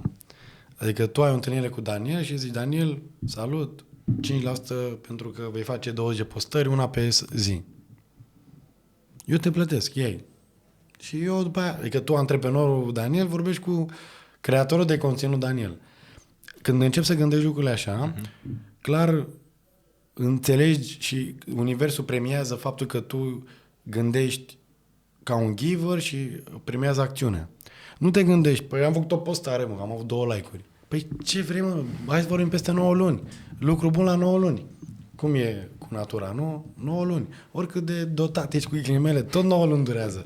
Sigur, cu excepție de la regulă, dar asta aș face acum cu oricine. Și fac, adică sunt oameni cu care eu lucrez să-și construiască un brand personal în online și să devină foarte bun la public speaking, să facă reels-uri. Acum vorbim despre noul trend în online, este Reels-ul. Adică acele videouri scurte de 60-90 secunde în care algoritmul social media te scoate în față, fără să ai, poți să ai 150 de followers, dacă faci Reels-uri, poți să ajungi la mii, zeci de mii de oameni. Pasionează subiectul tău. Cumva Reels-ul este algoritmul TikTok de Explore băgat în Meta, Facebook și Insta. Și e interesant că dacă tu faci un video și îl pui pe timeline, ajunge la 2 colegi și la vecinul ăla care îți dă like. Dacă pui același video ca Reels, deci tot în Facebook, dar Reels, și în Insta la fel, se schimbă algoritmul platformei, el te scoate în față și dacă la oameni pasionați de case, imobiliare, în fine, care funcționează AI-ul acolo. Și tu poate ai aceiași 5.000 de prieteni, dar vei ajunge la 30.000 de oameni. Ceea ce nu poți cu video pe timeline normal. Pe feed, cum e. Da, așa e. Și atunci oamenii zic, păi da mă, Daniel, dar eu sunt la început, nu pot să fac videouri. Nu e genul meu să fac video. Sau să vorbesc în public.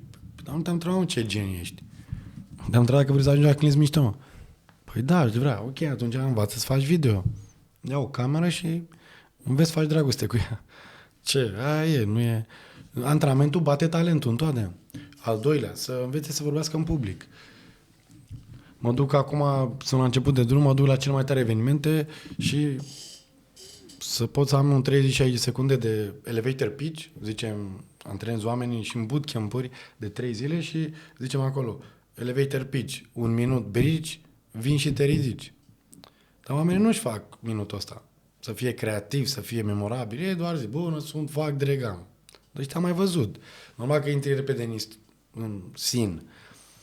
Dar poți să te duci la următor nivel, nu să mergi la networking, să cobori de pe scenă.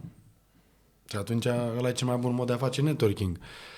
Adică abilitatea asta de a vorbi bine pe scenă, de a-ți prezenta ideile cu impact, care nu se antrenează în școală și nicăieri, asta acum face mulți bani. Și nu contează ce vârstă ai și de cât ești în domeniu.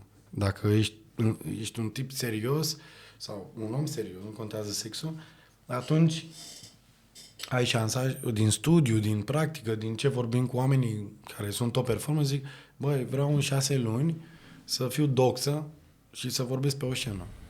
Păi e clar că unul la început va scurt-circuita procesul.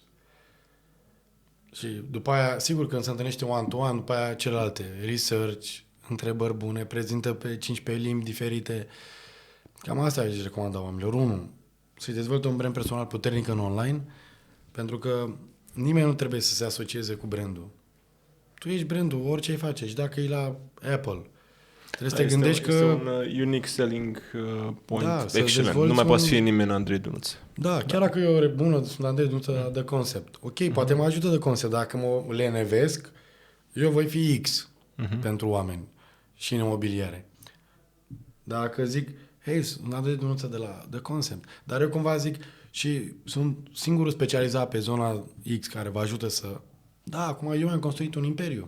Nu spun că e ușor, dar e singura direcție ca să valorez mai mult.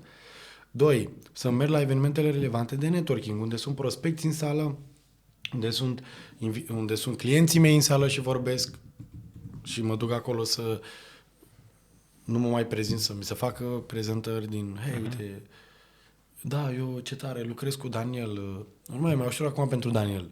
Când cineva a făcut introducerea fiind clientul lui și a coborât de pe scenă clientul ăla. Dar oamenii nu se duc la evenimente de networking că zic, dom'le, nu cumpără lumea în sală, nu merge. Păi, networking-ul nu e egal vânzări. Networking-ul e egal relații care duc la vânzări în follow-up. Ceea ce e mică mare diferență. Și a treia este să înveți să vorbești în public. Pentru că dacă vorbești în public, acum și la online e la fel. Dacă faci un Reels bun, care ajunge la 1000-2000 de oameni, e ca și cum ai avut 1000 de telefoane. Care e mai rentabil? Da, asta este cel mai mare efect pe care îl are social Online, media. Este efect de pârghie, leverage, pentru că practic un efort relativ mic poți să ajungi la mii, zeci de mii, sute de mii de persoane. Sigur, și dacă ești relevant, trustul crește. Dacă ești relevant. Dar e o chestie și de muncă. Vorbești despre trenduri, vorbești despre do's and don'ts în piață, adică la început poți să ataci niște subiecte care să te credibilizeze rapid, indiferent că ești nou sau vechi. Problema este că oamenii oamenilor le e lene. Asta este. Nu găsesc altă explicație mai plauzibilă. Sau sunt prea masochiști. Una din două. Dom'le, răul pe care îl cunosc eu e mai bun decât răul pe care nu-l cunosc. Mie Andy Sechei mi-a zis o chestie bună la treaba asta.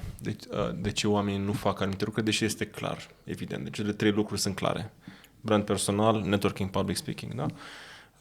Efectiv, efortul este imens. Adică, real, acum te uiți în spate un pic. Da, ai muncit enorm ca să ajungi aici. Am muncit enorm ca să ajung aici. Real, nu e așa de ușor. Nu e ușor să fii Cristiano Ronaldo. Da, dacă era ușor, făcea toată lumea. Da. Dar este simplu. Simplu nu înseamnă ușor. Simplu înseamnă că funcționează. Eu nu recomand oamenilor să facă doar ce am zis noi. Recomand și să ia munca aia brută de a da un telefon la rece în continuu până te specializezi. Da. Dar cold calling-ul nu mai există. Există doar semi-cold calling. Adică prin research încălzesc un pic discuția prin faptul că dau mai puține telefoane, dar customizez mai bine. Și cold calling-ul nu mai există și pentru că nu mai generează rezultate. Și atunci există un semi-cold calling prin care, 1, caut să scot maxim cât pot de acolo și 2, îl mai pun la un mare profit. E un antrenament dur care te învață multe. Dar trebuie să intri cu așteptarea asta, să mă distrez, nu să fac vânzări. Ci doar să dezvolt un fel de a fi. După aia, când mă duc la un networking, mi se pare mult mai mișto. Eu am dat telefon la rece 2 luni, în timp ce am postat pe Facebook, am mers la networking, am învățat, adică ce recomand eu oamenilor este să se gândească ca un investitor la început. Să nu stai pe un singur picior financiar. Oricât de bun ești în online, du-te la evenimente. Oricât de bun ești la evenimente, nu trăi doar din asta, că vine pandemia. Oricât de bun ești la cold calling, băi, nu mai ai pe cine să suni la un moment dat. Te urăște lumea, nimeni nu mai vrea să primească apeluri noi. Du-te și dezvoltă-ți public speaking. Adică sunt multe lucruri. Nu mai ai ce să faci. Fidelizează clienți, scoate-i la masă. Că o să te aduc alți clienți. Adică mereu este ceva ce n-ai mai făcut. Cele recomandări sună din când este din spate. Da. Și ce e fain este că lucrurile la un moment dat se leagă cu dobândă compusă. Adică ajungi să ai mai mulți piloni și ei se autosusțin între ei și împreună. Asta e frumusețea. Sinergia asta care se creează mai mulți piloni. O creștere geometrică. E o creștere geometrică, cred că se cheamă logaritmică, nu, geometrică, mă rog. E la puterea X, nu este 1 plus 1 egal 2, este 1 la putere, nu e 1 la putere, e 2 la puterea cât vrei tu. Am promis la început că facem și un roleplay împreună, da? Și mai avem apoi încă un modul de finanță. Știi că deja suntem de o oră și un sfert, nu știu când a trecut timpul așa de repede. Discuție foarte faină. Dacă v-a plăcut și vă dați like, dați share pe canalele voastre și lăsați un comentariu ce credeți despre forma pe care Andrei o propune de atitudine, de approach de vânzări. Arta de a nu vi se potrivește. Da, arta de a nu vinde, exact.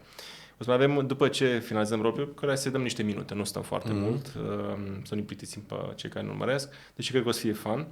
Vreau să trecem și în chestia de Concept 7, care sunt 7 întrebări din alte sfere. Ok. Da? Care cred că o să te distreze puțin.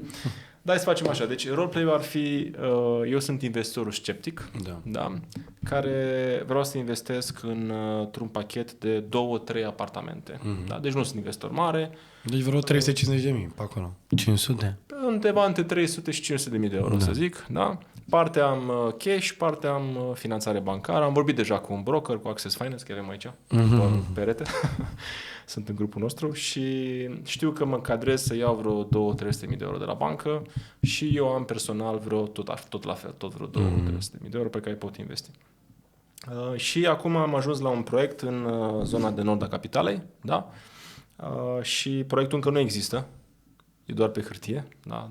Arată foarte bine, un proiect foarte frumos și practic eu trebuie să prind încredere că e un proiect sustenabil, că va fi făcut și că e un dezvoltator care va livra ceea ce promite și tu ești dezvoltatorul, adică echipa de vânzări de concept a dezvoltatorului care practic mai departe trebuie să mă convingă să cumpăr.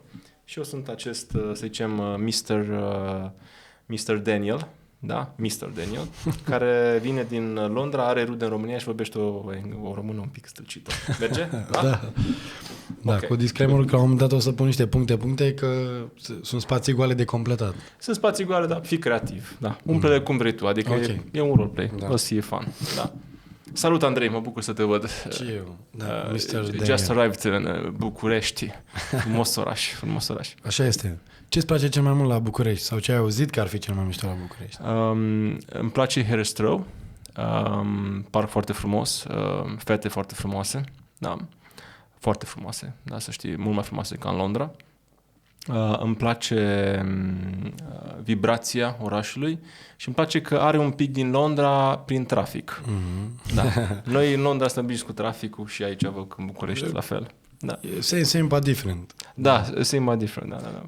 Mă bucur că ai spus de Herăstrău. Știi că este în zona de nord a capitalei și acolo va fi și propunerea pe care noi urmează să o facem ca urmare a discuției.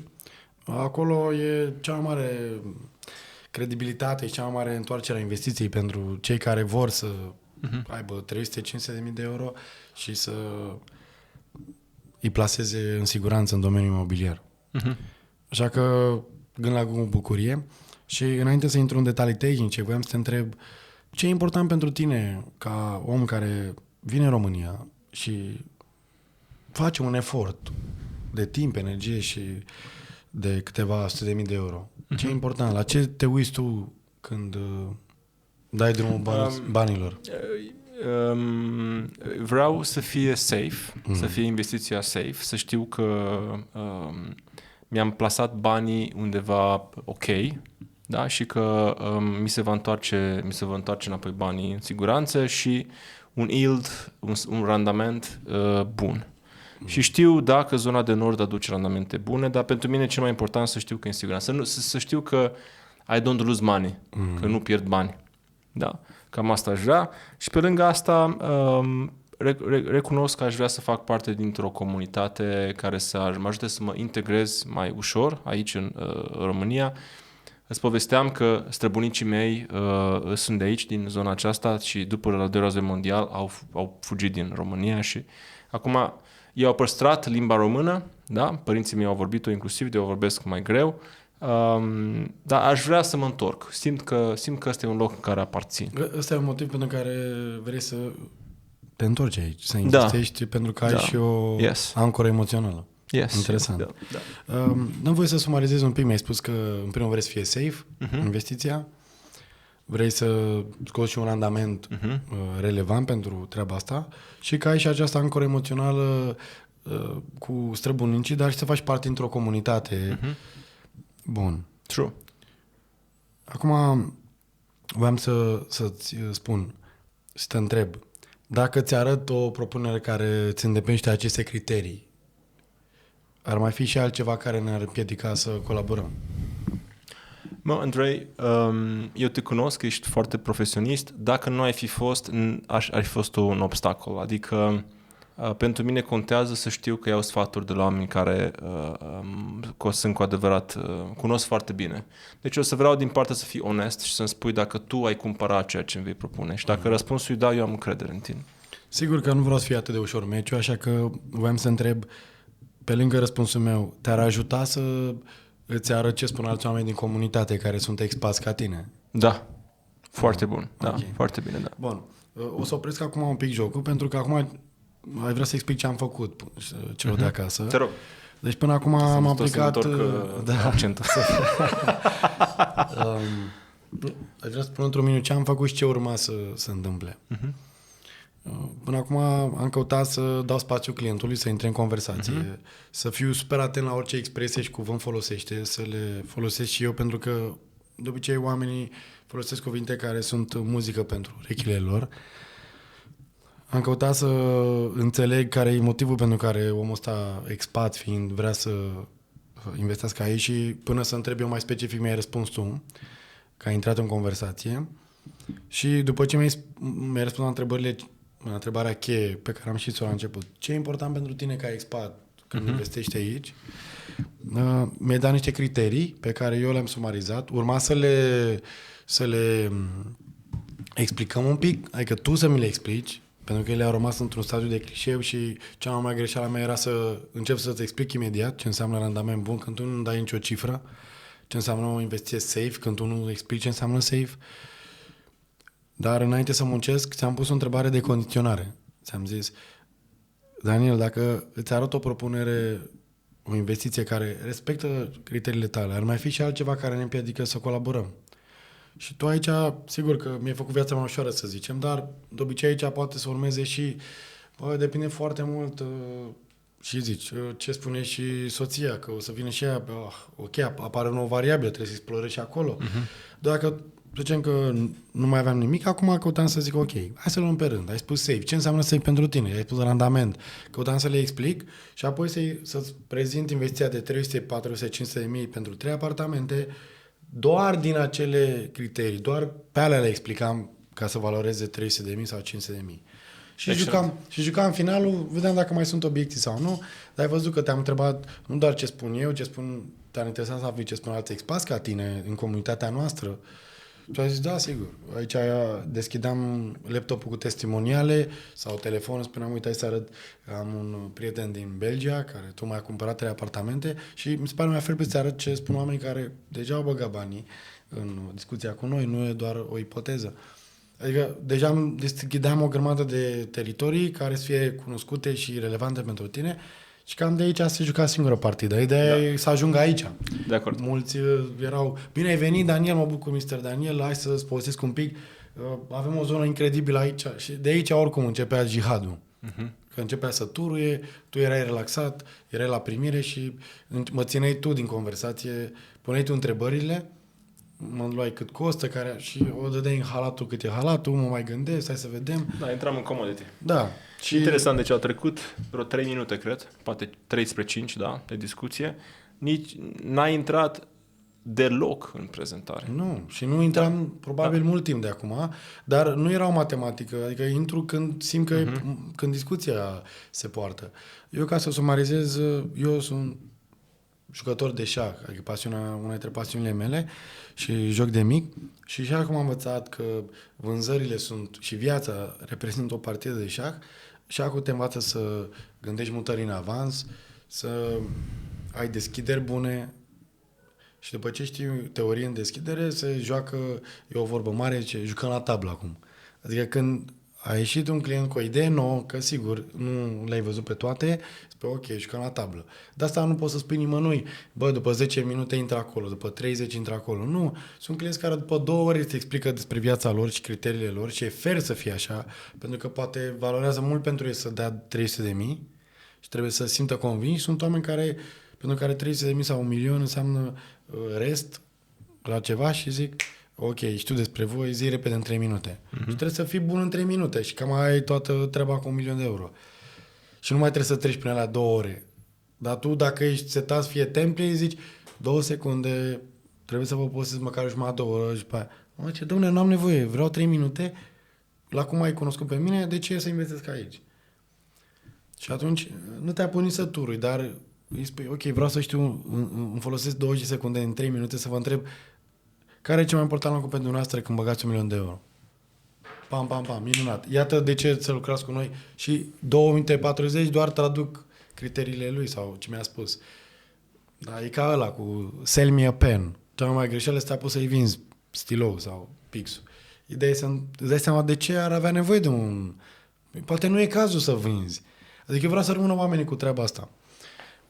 Arta de a nu vinde a plecat de la principiu oamenilor nu le place să le se vândă, dar iubesc să cumpere. Și atunci jobul modern este să creezi un spațiu și o atmosferă, atât în offline cât și în online, încât oamenii să-i dorească ei să cumpere. Prin felul în care porți discuții, faci content, vorbești, prezinți, pui întrebări, să zică, aveam 35 de minute toți banii, dar mai iau încă 100 de mii de la bancă. De ce? Că discuția a fost atât de bună încât eu vreau să cumpăr. Nu am simțit că mi se vinde nimic, deși înțeleg ce se întâmplă, că e un proces de vânzare în fond. De ce mergem la teatru? Ca să îi vedem pe oamenii aia că nu joacă teatru. E un paradox. Că știi că asta se întâmplă. Dacă îi prind la teatru, spui, pe așa m-am prins. Jucam și eu așa. Vrei să se oprească timpul 2 ore, să dai seama, îi spui, băi, deci, eu știu că ăla e actor, știu că are replici, știu că s-a antrenat, bă, dar am jurat că sunt acolo, 2 ore. Deci că era viața mea. De-aia mergi la teatru. Să nu vedem teatru. De ce antrenăm oamenii de vânzări? Să nu vândă. Păi nu stai jobul? Păi nu. Că dacă se prind clienții cu ghilimele, deși ei știu că ei vând. Spui, bă, te-am prins, Daniele, că vin. Nu mai vreau. De ce? Nu. Dacă mă lăsai pe mine, eu cumpăram. Dar fă într-un fel în care să-ți dau banii cu drag, cum ai zis tu. Chestia de Concept 7. Andrei, mersi foarte mult de discuția până acum. Cu noi drag. Intrăm în 7 întrebări dintr-o altă factură. Sper să-ți placă, o să te provoace așa un pic. Lovitura și factură. Corect, bravo. Ce îi răspunde bunicii mele dacă te întreabă cu ce te ocupi? Bunica, eu ajut oamenii să vândă mai mult lapte și brânză sau să le vândă cu un preț mai mare pe litru sau pe kilogram. Da, mă, că iată lapte și brânză în sat la noi? Da. Face vaca, nu? Da. Important e cum le vindem asta. Eu sunt antrenor de vânzări și te ajut să faci asta. Bine, Mike, dă-i înainte. Ce sfaturi e da copilului tău care vrea să facă o investiție imobiliară? Să joace Monopoly. Monopoly e un pic joc cu sumă zero, cumva. Cumva, cu sumă zero. Da, în sensul că o să învețe niște lucruri de acolo, fără să investească bani real momentan. Aha, deci pentru a învăța procesul tranzacțional de negociere și pentru asta. Ok, cu asta subscriu. E ca și cum ar fi într-un poligon înainte. Pe de altă parte, eu aș mai pune o componentă la treaba asta. În viața reală, real estate-ul nu este un joc cu sumă zero. Deși mulți ar crede asta, că banii se duc de o parte într-alta. Pe lângă asta, mai există substratul aprecierii valorii întregului. Adică, țara noastră, România, care este un stat în Uniunea Europeană, deja tendința este spre o oarecare federalizare, deci cumva conceptul de națiune va deveni ușor mai mic. Totuși, va conta tot timpul cât de bine descurcăm noi economic aici. Și în momentul în care tu alegi să investești într-o zonă, trebuie să te uiți care sunt, în primul rând, tendințele economice ale acelui loc. De ce? Pentru că o tendință economică pozitivă va atrage mai multe investiții, va atrage mai multă infrastructură ca să țină acele investiții în check, automat va atrage mai mult cash care se va învârti în respectiva economie, care, când va fi câștigat de anumiți oameni sau companii, vor avea tendința, pe termen mediu și lung, să plaseze în diverse active pentru a le păstra valoarea pe care ei o creează. Și, după cum bine știi, națiunea românească are o predilecție spre activele imobiliare, de șansele ca activele imobiliare să-și crească valoarea în timp, dacă privești cu bătaie lungă, sunt foarte mari numai privind prin acest spectru. Absolut. Și atunci diferența față de Monopoly este exact asta, că ales să investești în locurile în care vezi că economia în sine, la nivel local, de cartier, de stradă, de oraș, de zonă, de întreaga țară, acolo unde șansele să se întâmple niște schimburi economice puternice și o circulație a oamenilor, adică oamenii să-și dorească să lucreze acolo, să fie foarte, foarte mari. În Monopoly e o hartă care e foarte clară, acolo ai banca, acolo ai nu știu ce. Tu, în schimb, în viața reală poți să-ți creezi aceste lucruri, sau poți să privești în viitor să vezi cum se creează. Good. Ce sfaturi e da bunicii tale care vrea să facă o investiție, punct? Deci, orice fel de investiție. Să-și ia un consultant. Deci să vorbească cu nepotul care sigur știe instituția băiatului, adică știe nepotul un băiat care știe un băiat care e bun pe investiții. Deci o sfătuiesc să investească în continuare. Adică nu-i spui, maică, bucură-te de bani, îi zici, nu, maică, foarte bine, investește. Da, nu ține banii la ciorap, că nu mai suntem în vremurile alea. Ok, good. Întrebarea numărul 4. Ce carte ai dat să citească fiecărui român? O să zic una mai serioasă, una de business și una mai non-business. O să încep cu aia non-business. Omul în căutarea sensului vieții, de Viktor Frankl, și cartea mentorului meu, Jeffrey Gitomer, Biblia vânzărilor. Foarte pragmatic. Da. Cred că Omul în căutarea sensului vieții, Man in Search of a Meaning, de Viktor Frankl, este o carte de care România are nevoie. Da, ar trebui să citească în școală. Da, ar fi trebuit să fie în școală, da. Ce podcast ai dat fiecare român să asculte?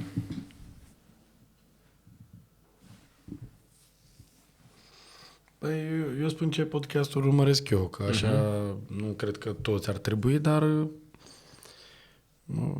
Mihai Morar face o treabă bună, Fain și simplu. la Fain și Simplu, unde am fost și eu, dar nu neapărat, dar sunt multe episoade mișto. Paul Olteanu cu Mind Architect face o treabă bună și de ce să nu spunem. Și 3 Sell or Die al lui Jeffrey Gitomer. Interesant. Dar sunt în ziua de astăzi podcastul la orice. Cred că sfatul ar fi să asculte podcasturi în primul rând, nu contează care, pentru că după aia fiecare are un GPS personal și își dă seama, bă, vreau să fiu un părinte mai bun. Ok, caută un podcast, că în tot Bucureștiul ăsta sau în orice oraș trăiești, ai 10 minute pe zi unde poți să crești sau să stai acolo și să asculti radio și să nu vezi nimic. Eu, de exemplu, nu mai ascult radio de ani de zile. Ascult doar podcasturi. Sau 3-5 melodii, ancore emoționale care mă pun într-o stare de spirit. Frumos. Întrebarea numărul 6. Care este românul tău preferat? Actual, trecut sau viitor? Horațiu Mărele. De ce? Că e genial. Genial în actorie sau genial ca om? Genial în viața reală? Și. Da. E un om foarte simplu, dar complex. L-am văzut de curând. Da, are o carismă incredibilă, E un om care inspiră. În felul meu de a vedea lucrurile. Am văzut de curând în piesa Ferrari la TNB în București. În orice piesă joacă e genial. Este absolut genial, da. Tachi, Angă și Cadâr, nu sunt un orb, orb. da. Și multe. Din nou cu proști, da, foarte bun. Multe, dar și scrie bine, adică el a o vorbă care îmi place mult, zice e important să fii modest, dar să se afle. Are și modestia orgoliu ei. E important să fii modest, dar să se afle. Are și modestia orgoliu ei. Și continuarea e tare. Notez asta, să știi. Am un compendiu de stories. Foarte bine. Și mă uit peste ele frecvent. Eu calea mea prin care reușesc să le îndosarez mai bine, să le pot folosi. Da.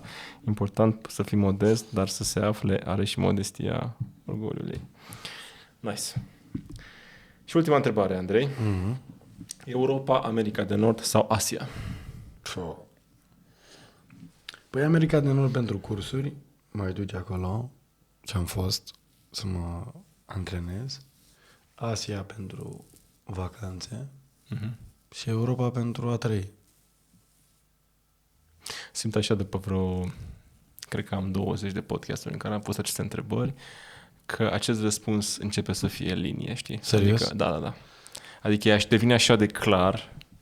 Am mai primit mici, ajustări, dar cam asta e linia. Perfect. Deci pentru cursuri, pentru învățare, cumva și pentru business, să zicem. Da. Este America de Nord, Asia pentru a experimenta pentru vacanțe și Europa, clar, pentru a trăi. Deci de aici ți-e esența, adică fiecare cu ce moment este și ce perspectivă. Sau în fine, care este top of the mind pentru continentele astea. Da. Că te gândești care e primul lucru care îți vine în minte. Da. Am avut pe Andrei Diaconescu de la Man United ieri aici și el a răspuns direct, e simplu pentru mine, America de Nord. Și m-am bulversat. Păi te rog, de ce? Păi pentru că e cel mai bun loc care să faci business. Știi? Deci, da, direct. De ce? Pentru că el așa este structurat. Da, el iubește să muncească, da. iubește să facă business, iubește să creeze. E un builder, cumva, da, prin definiția lui. Și, într-adevăr, America de Nord este cel mai nebirocratic loc pentru a face business și te ajută, nu degeaba Silicon Valley este în US, nu este în, București. Și tot el a continuat după aceea, da, uite, pentru a trăi, într-adevăr, îmi place Europa, iar Asia e un pic prea nouă pentru noi ca să pot să zic altceva decât să mă duc să călătoresc și atât. Deci tot pe acolo. Tot acolo, zic, da. A fost Andrei Dănuță. Îi mulțumim foarte mult că a fost lângă noi astăzi. Mare drag. A fost o experiență faină și pentru mine, chiar spun des asta, că pentru mine fiecare podcast e un proces de învățare personal. Deci eu învăț cel mai mult, pentru că ești cel mai avantajat. Da, cel mai avantajat. Și îmi și place poziția, pentru că cred că de mic am fost un bun ascultător. Mm-hmm. Da, ai ajuns și bun în vânzări. E foarte interesant, da. Probabil că m-a ajutat foarte mult. Ascultarea activă e un factor diferențiator pentru top performeri. Da, exact. N-am avut timp să dezvoltăm, dar povestesc și antrenez asta în cursurile pe care eu le țin în corporații sau cu antreprenorii. Și invit pe toți oamenii la seriile comunității Arta de a nu vinde, cu online, offline, e cu intrare liberă. Să se antreneze. Povestim despre asta, că aș vrea să schimbăm câteva cuvinte. Pentru cei care ne-ați urmărit, vă mulțumim că ați fost până aici alături de noi. Eu rămân cu o concluzie foarte faină din discuția cu... De fapt, mai multe, mi-am notat multe chestii. Din nou, repet, eu sunt la tucilarul care își notează și ascultă. Rămân cu două lucruri mari. Unu, că noi trebuie să lucrăm ca țară la mindset și cred că noi merităm mai mult din perspectiva asta. Numai simplu fapt că spui merit mai mult, deja e un mindset mai sus decât mindset dinainte. Da, pe lăsa trebuie să mai îmbraci și muncă care să-ți dea acea stare în care tu știi că ești bun, nu trebuie să mai demonstrezi. Da, evident, păstrând în continuare profesionalismul, corect? Și doi,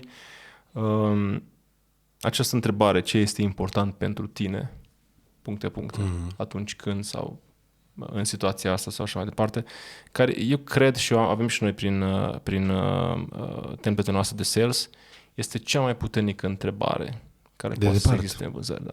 După aia este de ce. Da, după aia este de ce. Dar ce e important pentru tine, îl face pe om efectiv să gândească și e un exercițiu pentru el să-și dea seama. Deci și pentru el evoluție. Pentru cel care primește întrebare este o evoluție în momentul în care își răspunde la întrebare.